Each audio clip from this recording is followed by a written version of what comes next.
संजुत्थो जीवो विहवेहि उत्तमं तीर्थं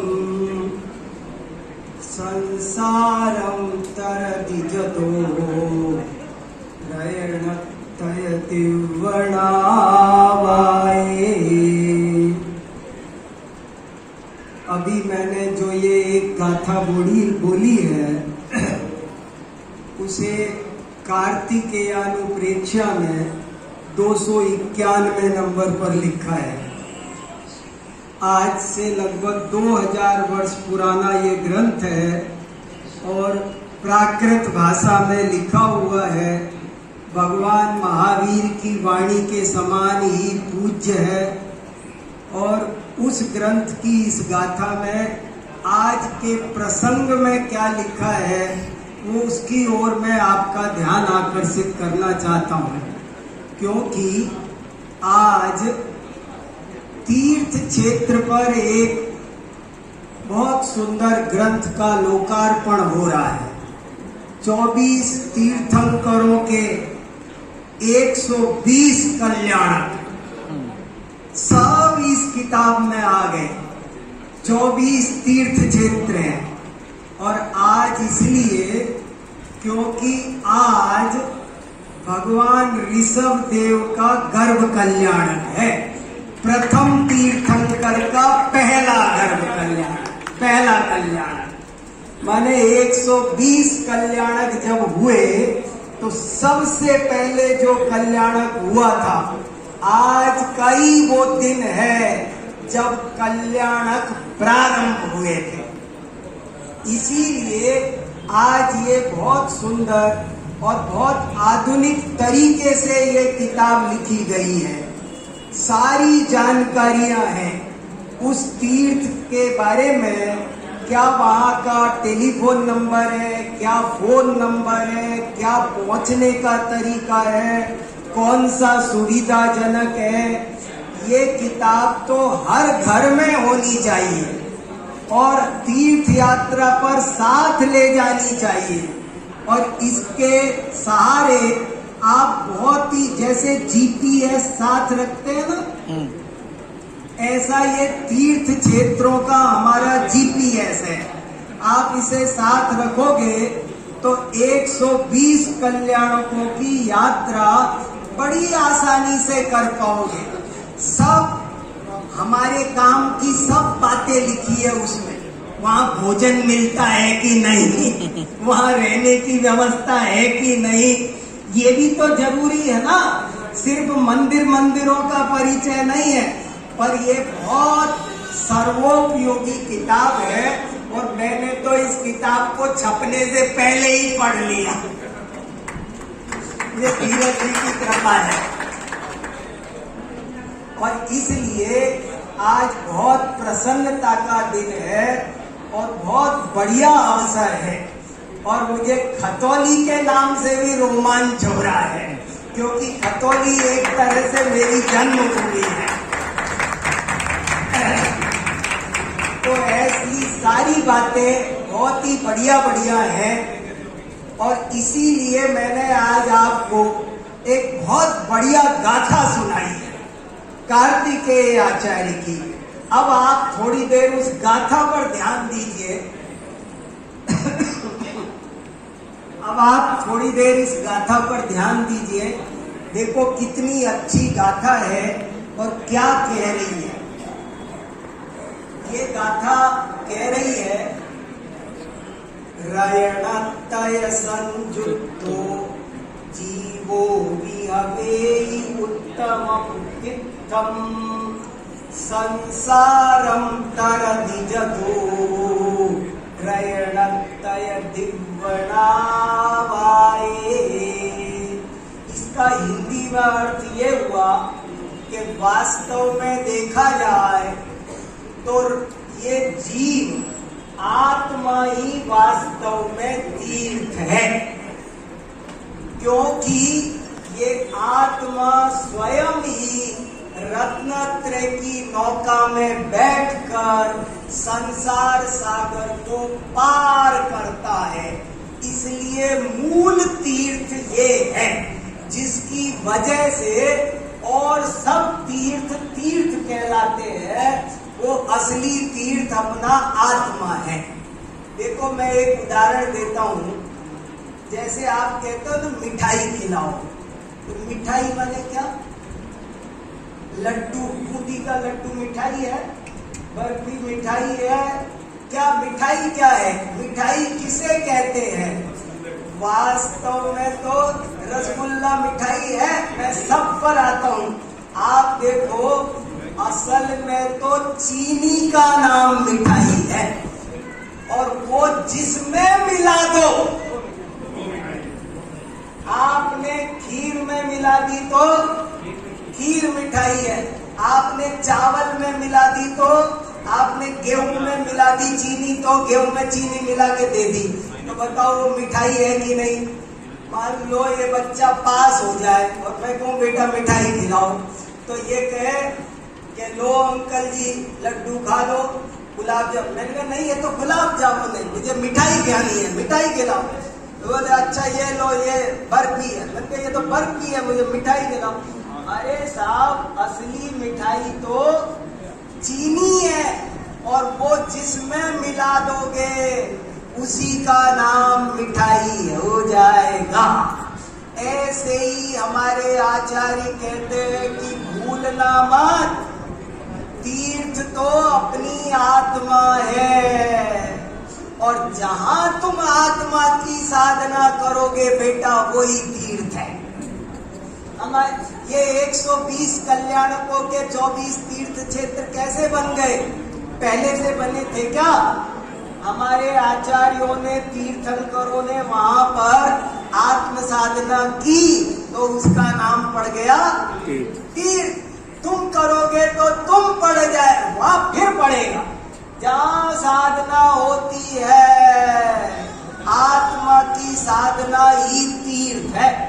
देखो ये बहुत से आजकल के नए बच्चे पुराने शब्दों से अपरिचित होते हैं, तो मैं जरा एक मॉडर्न शब्द देता हूं। तीर्थ माने क्या होता है? तीर्थ शब्द का आज के बच्चे को समझ में आ जाए, सरल अर्थ करना हो तो क्या? तीर्थ माने फ्लाईओवर। तीर्थ माने, अरे हाँ यही अर्थ है। तीर्थ माने ब्रिज, पुल। तीर्थ को अगर मैं सरल शब्दों में कहूँ, तीर्थंकर। तीर्थंकर माने जो तीर्थ को करे, तीर्थ को बनाए, उसका नाम तीर्थंकर। और तीर्थ माने पुल। जैसे एक नदी हो, एक नदी, और इधर से उधर जाना हो तो कैसे जाए? कोई बहुत बड़ा तैराक हो तो ही मुश्किल से जाए, और बड़ी विशाल नदी हो तो वो भी ना जा पाए। और यदि उसके ऊपर एक पुल बना दिया जाए तो चींटी भी पार हो जाएगी दौड़ के, चूहा भी पार हो जाएगा दौड़ के। ऐसे ही ये संसार है, वो सागर है, महासागर है। अनंत जीव इसमें गोते लगा रहे हैं, दुख पा रहे हैं, लेकिन पार नहीं जा पा रहे हैं। और पार जाने के लिए तीर्थंकरों ने एक 3 लेन का फ्लाईओवर बनाया, सम्यक दर्शन किया। 3 लेन रोड होती है कि नहीं, अच्छी ओपन रोड, तो उन्होंने सम्यक दर्शन ज्ञान चरित्र की 3 लेन की रोड बनाई कि इस पर चल के अंजन चोर जैसे, भील जैसे, अरे पूंछ वाले शेर भी, हाथी भी, चलो सबके सब पार हो गए। तो असली तीर्थ अपना आत्मा है, और आत्मा की साधना रूप सम्यक दर्शन, सम्यक ज्ञान, सम्यक चरित्र, वो ही असली तीर्थ है। और वो जिसका आरोप जहां आ जाए, वो सब उपचार से तीर्थ कहे जाते हैं। इन तीर्थों का, इन व्यवहार तीर्थों का भी बड़ा भारी महत्व है। आप इन बच्चों को इन तीर्थों पर नहीं ले जाओगे तो वो आपको कश्मीर, कन्याकुमारी, गुलमर्ग, मनाली वहां ले जाएंगे। हमें भी घसीट ले गए। आपको अगर धर्म क्षेत्रों में रहना है, धर्मो रक्षति रक्षिता। आज हमारे संजय जी बैठे हैं। आज देखो इनकी कृपा से संवेद शिखर के आंदोलन में क्या जान आई और कितनी बड़ी सफलता हमको मिली। आज हर व्यक्ति को संजय बनना है। ये आज की किताब का मैसेज है। आज की किताब का मैसेज है कि यदि धीरज जी ने और सीमा जी ने ये जो काम किया है वो इसलिए बढ़िया है कि अगर हम इन तीर्थों को संभालेंगे नहीं तो ये तीर्थ नष्ट हो जाएंगे, लुप्त हो जाएंगे और हमसे हमारी अनमोल विरासत छिन जाएगी। जैन धर्म का गौरव हमसे छिन जाएगा। बातें तो बहुत सारी है, लेकिन अभी अपन संजीव जी के आध्यात्मिक भजनों का आनंद लेंगे। ये भी हमारे समाज के रत्न हैं। संजीव जी के लिए कोई शब्द नहीं है, क्या इनके परिणाम है, इनके अंदर के परिणाम वो भजनों में टपकते हैं। इन्होंने भजन लिखे नहीं, इनके अंदर में जो विशुद्धि है वो भजनों में आ गई, तेज आ गई। और ऐसा बढ़िया है, बहुत बढ़िया इनका स्वभाव है। ये तो साधक है भैया, ये तो हमारे भाग्य से आगे। इनको सुनाने बुनाने का रस नहीं है। ये अपन लोग प्यार से खींच लेते हैं ना तो आ जाते। आप इनको लाख करोड़ रुपए दो तो नहीं आएंगे ये ऐसे। हाँ, अपने प्रेम से आ जाते हैं तो अपने को इनका बहुत अच्छे से लाभ उठाना है। पूरी दिल्ली के नहीं, पूरी भारत के रत्न है। आज के समय में आपको गायक तो बहुत मिल जाएंगे, कवि तो बहुत मिल जाएंगे, लेकिन एक एक शब्द जिसका आगमनानुकूल हो, एक एक शब्द जिसका आगमनानुकूल हो।